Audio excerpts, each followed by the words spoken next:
जय हिमालय जय भारत। हिमालय लोग यूट्यूब चैनल में आपका स्वागत है और मैं हूं डॉक्टर हरीशचंद्र लखेड़ा। स्वतंत्रता की जो ये अमृत महोत्सव यानी 75वां साल जो हम पूरा मनाने जा रहे हैं और मना भी रहे हैं और अब पूरा होने वाला है।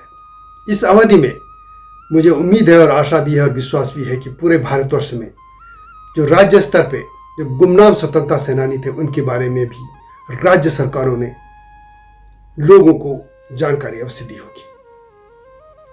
भारत में 3 धाराएं मुख्य तौर पर इस आंदोलन में रही थी। स्वतंत्रता संग्राम का जो ये आंदोलन था, इसमें गांधी की धारा थी, एक सुभाष चंद्र बोस और नेताजी यानी कि उनकी धारा थी, और तीसरी थी चंद्रशेखर आजाद और भगत सिंह क्रांतिकारियों की।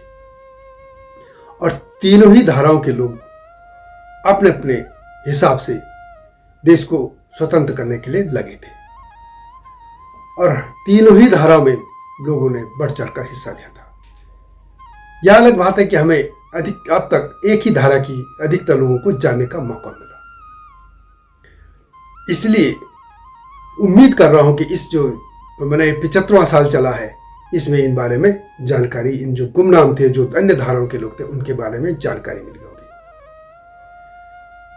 जब तक मैं आगे बढ़ूं तब तक आपसे अनुरोध है कि इस हिमालय लोग चैनल को लाइक और सब्सक्राइब करके नोटिफिकेशन की जो बेल है उसको भी अवश्य ओके कर दीजिए।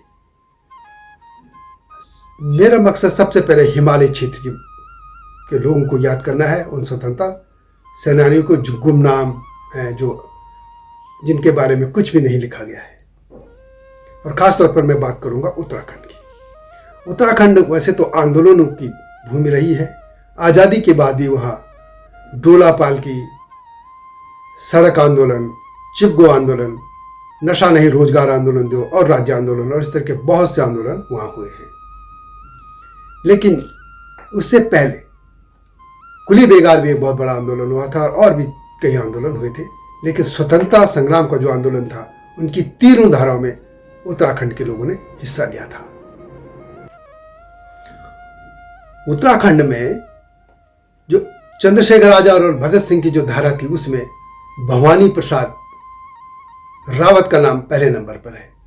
वे कोटद्वार के निकट दुगड्डा के रहने वाले थे और उनके ही आग्रह पर चंद्रशेखर आजाद कई दिन तक दुगड्डा में रहे। उन्होंने अपने साथियों को भी हथियार चलाने का प्रशिक्षण दिया था और उनका वहाँ पे एक पार्क भी है। एक बड़ी सी इसमें कहानी है। वैसे आप चाहे तो इसे मेरे इसी चैनल में देख सकते हैं, अलग से वीडियो है। इसी तरह से बच्चूलाल भट्ट और इंद्र सिंह गढ़वाली, ये ऐसे 2 नाम हैं जिन्होंने काला पानी की सजा भोगी थी। और दुखद पक्ष ये है कि दोनों ही गुमनामी के अंधेरे में रह गए। उनके बारे में न लिखा गया, न कुछ किया गया, और वे अंत समय में वे ऐसी मौत उनकी हुई कि जो दुखद है। एक और थे जयानंद भारती। जयानंद भारती को सिर्फ लोग डोलापाल की तक ही आंदोलन तक उन्हें सीमित कर दिया और दलित आंदोलन तक, शिल्पकार आंदोलनों तक। जयानंद भारती ऐसे पहले व्यक्ति थे जिन्होंने, जो गवर्नर हेली थे, उनको काले झंडे दिखाए थे और उन्होंने ही जैनी काल में तिरंगा भी फहराया था और वो बहुत ही इसमें सक्रिय रहे। इसी तरीके से राष्ट्रगान की जो धुन बनी है वो बनाई थी राम सिंह ठाकुरी ने, और वे आज़ाद हिंद फौज के बैंड के सबसे हेड थे और उन्होंने कौमी तराना और भी कई गीत जो आज़ाद हिंद फौज के लिए बनाए थे। और आपको यह जानकर आश्चर्य होगा कि वे भी पिथौरागढ़ के थे। मूलतः वैसे वो नेपाल मूल के थे, लेकिन उनके पूर्वज पिथौरागढ़ में रहते थे और बाद में हिमाचल में रह गए थे।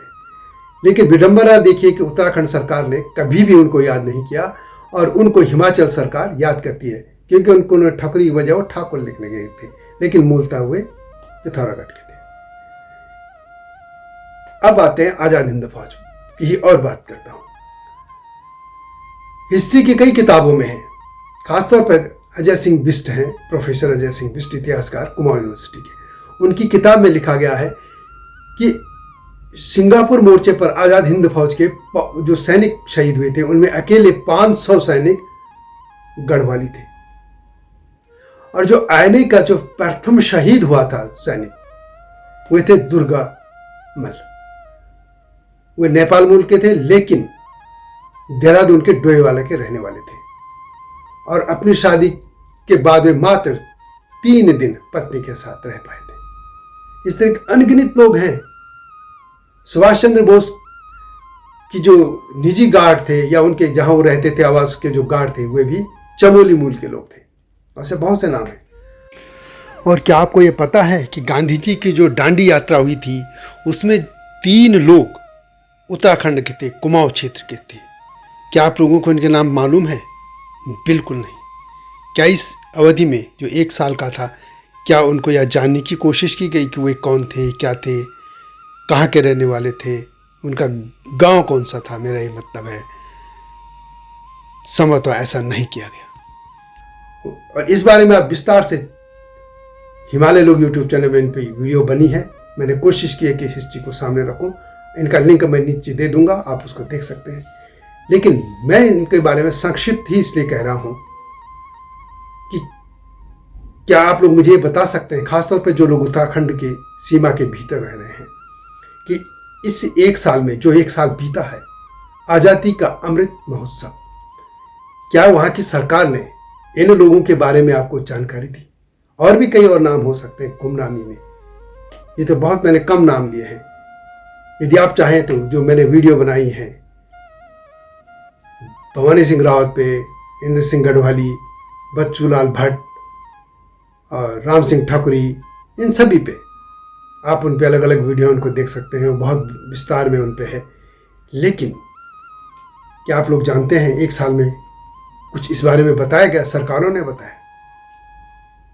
यह विडंबना देखिए कि हर एक समाज हर जगह अपनी हिस्सेदारी मांग रहा है।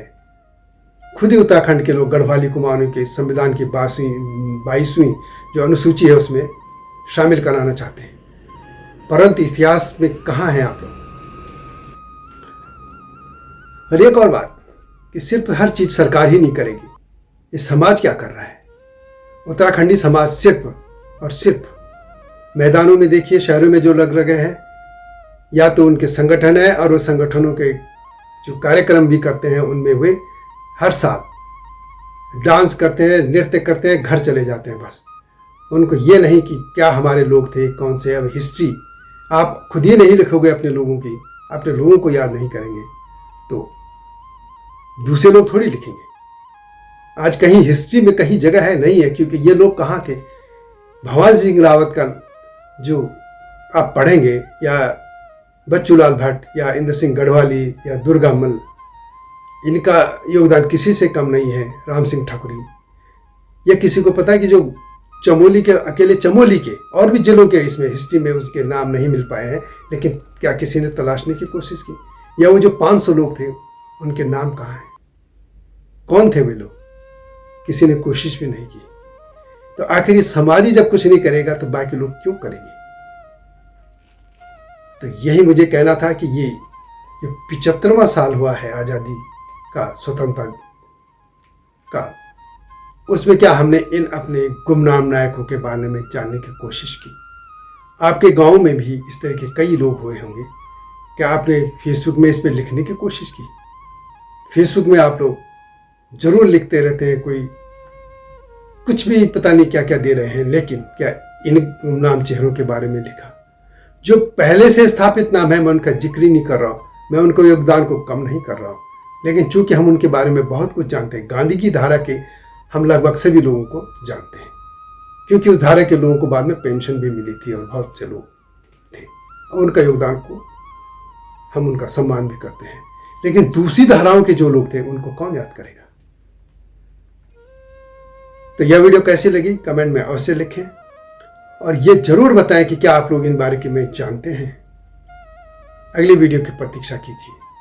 और एक और बात, आप जानते हैं कि यह हिमालय लोक चैनल हिमालय क्षेत्र के इतिहास, लोक भाषा, संस्कृति, कला, संगीत, धरोहर आदि को देश दुनिया के सामने रखने के लिए लाया गया है। यह एक मिशन के तौर पर मैं काम कर रहा हूँ। इस चैनल को लाइक और सब्सक्राइब करके आइए मेरे मिशन से जुड़िए। अगली वीडियो की प्रतीक्षा कीजिए। तब तक जय हिमालय, जय भारत।